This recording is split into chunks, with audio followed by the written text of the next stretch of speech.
Hervé Van Laten, bonjour. Bonjour. C'est en tant que secrétaire politique de Nation que vous teniez à réagir à la diffusion de l'émission Reporter, diffusée sur RTL TVI vendredi dernier, et où il était beaucoup question de Nation et de vous-même. Oui, c'est en tant que secrétaire politique de Nation, mais aussi en tant que cible principale qu'on entend relativement peu d'ailleurs dans l'émission. C'est assez marquant parce que le tournage a pris plusieurs semaines, et tout au long de ces semaines, il faut savoir que la journaliste m'a beaucoup suivi, m'a beaucoup filmé, m'a beaucoup interviewé. Tout ça pour me retrouver avec un passage de 20 secondes où je m'exprime, et en plus sur une question tout à fait secondaire. Voilà, je pense que ce n'était pas le but d'RTL de discuter du fond. Par exemple, la journaliste ne m'a jamais interviewé sur nos motivations politiques, elle ne m'a jamais interviewé sur nos projets de société, sur nos propositions. Je pense qu'il voulait du show, je pense qu'il voulait du spectaculaire pour montrer ce qui est aujourd'hui, pour eux et pour plein d'autres spécialistes, la nouvelle extrême droite francophone, c'est-à-dire Nation.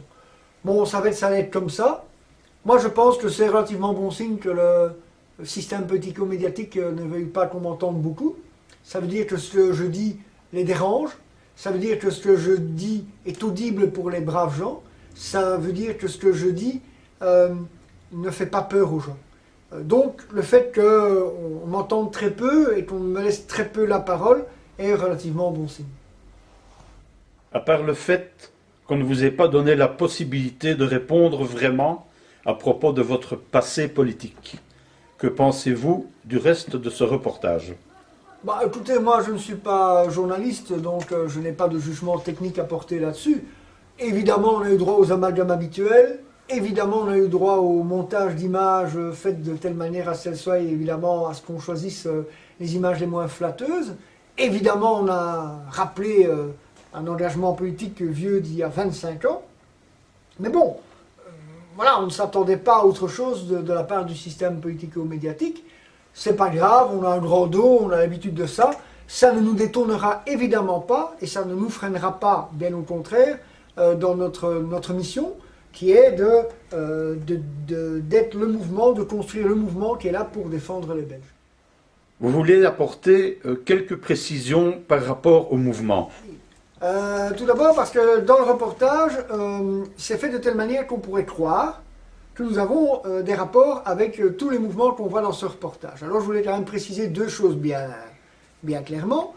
La première, c'est que nous n'avons aucun lien de quelque ordre que ce soit avec le groupe hongrois que l'on voit dans ce reportage, qui à mon avis relève du folklore, de la psychiatrie et de la provocation, peut-être même des trois en même temps. Dans le même ordre d'idée, nous n'avons aucun lien avec l'English Defence League, dont je rappelle, ça évidemment on a oublié de vous le dire, mais dont très récemment le chef a soudainement une révélation, est devenu antiraciste et s'est engagé prétendument antiraciste, et s'est engagé à combattre le racisme, etc. Je pense que tout simplement cet individu était un agent provocateur du gouvernement et que son groupe n'avait comme autre but que de servir les intérêts occultes du gouvernement britannique. Pour le reste, Nation est Nation, et Nation n'est responsable que de lui-même, et n'est pas responsable ni des agissements, ni des déclarations d'autres groupes. Je pensais utile de le préciser. Mais aussi par rapport à ce qu'on a dit sur vous. Oui, en fait, moi je n'ai jamais fait un secret de mon engagement politique. Je rappelle quand même que les images qu'on a vues ont été prises il y a près de 25 ans. Je tiens d'ailleurs à souligner, ça m'a marqué tout de suite, il y a quelques jours, on a vu passer en chambre du conseil l'ensemble d'une famille dont les membres masculins avaient abusé de la fille. Et tous ces gens-là, pour ne pas froisser leur présomption d'innocence, ont filmé leurs pieds. Moi, vous avez vu, en 1992, pour m'être confronté à des militants d'extrême gauche, là, ma présomption d'innocence avait beaucoup moins d'importance. Et là, évidemment, on m'a filmé et on a montré mon visage et on le montre encore aujourd'hui. Mais c'est pas grave, moi j'assume. Les événements qui m'ont amené à être interpellé, comme on le voit sur les images, eh bien, c'était une bagarre avec des militants staliniens du groupe d'extrême gauche PTB, qui à l'époque ne la faisait pas dans le BCBG, mais était un mouvement très virulent et très violent. N'oublions pas non plus qu'en 1992, enfin tout au long de ces années-là, il y avait ce qu'on appelait un harcèlement démocratique, ce qui était un mot bien gentil pour expliquer que l'extrême gauche cherchait systématiquement la confrontation avec les groupes dits d'extrême droite. Et effectivement, à l'époque, moi j'étais dans un groupe dont la philosophie était qui cherche trouve. Et alors après, on peut dire c'était une bonne idée, pas une bonne idée, on peut en débattre, c'était intelligent ou pas intelligent, mais à l'époque, nous, c'était qui cherche trouve, et donc l'extrême gauche cherchait la bagarre, et bien cette fois-là, ils l'ont trouvé, et bon, ça s'est pas passé comme d'habitude. Et donc là, évidemment, c'était nous les méchants. Mais enfin, c'est un autre débat. Moi, j'assume cette époque.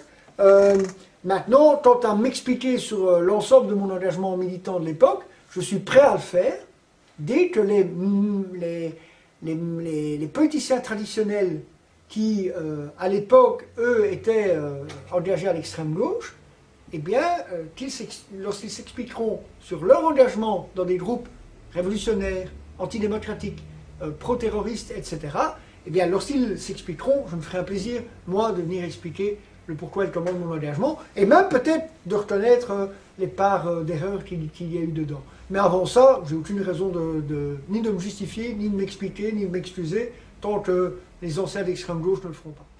Le mot de la fin? Mais oui, moi, je voudrais avant tout féliciter tous les militants qui ont accepté de manifester ou de se montrer à visage découvert lors de ce reportage, parce qu'on est dans une société où il y a un réel terrorisme intellectuel, et même dans un certain plan, un terrorisme social, parce qu'il y a de vrais risques de perte d'emploi, et je voudrais remercier les gens qui ont accepté de prendre ce risque. Je voudrais aussi d'ailleurs féliciter tous les autres militants, ceux qu'on ne voit pas, mais qui sont présents tous les jours dans les rues, pour tracter, pour coller des affiches, pour faire des signatures, pour faire connaître Nation. Mais aussi ceux qui, pour diverses raisons, ne sont pas dans la rue, mais nous aident autrement, en faisant des articles, en corrigeant les articles, en envoyant des envois postaux, etc. Tous ces gens-là sont importants. Et c'est grâce à eux que nous existons. C'est grâce à eux qu'aujourd'hui nous avons une dynamique qu'on n'en a jamais connue en 14 ans. C'est aussi donc grâce à eux qu'il y a eu ce reportage. Et c'est donc grâce à eux que vendredi dernier, un grand nombre de nos concitoyens, malgré les amalgames, malgré le ton particulièrement haineux du présentateur, eh bien, ont pu voir ce qu'était vraiment Nation. Et Nation, c'est le parti des Belges qui ne baissent pas les yeux. Et à cette occasion, je voudrais appeler vraiment tous nos sympathisants qui sont encore passifs à essayer de nous rejoindre, à essayer de nous soutenir, à essayer de nous aider. J'appelle aussi tous les gens de droite nationale qui se sont fourvoyés dans des petits groupes qui disparaissent les uns après les autres, de rejoindre la seule formation politique structurée et militante de Belgique francophone, qu'ils nous aident tout au long des mois qui vont s'ouvrir maintenant avec la campagne électorale, qu'ils nous aident à envoyer au Parlement, aux assemblées, des élus du parti qui fera en sorte que les Belges redeviennent maîtres chez eux.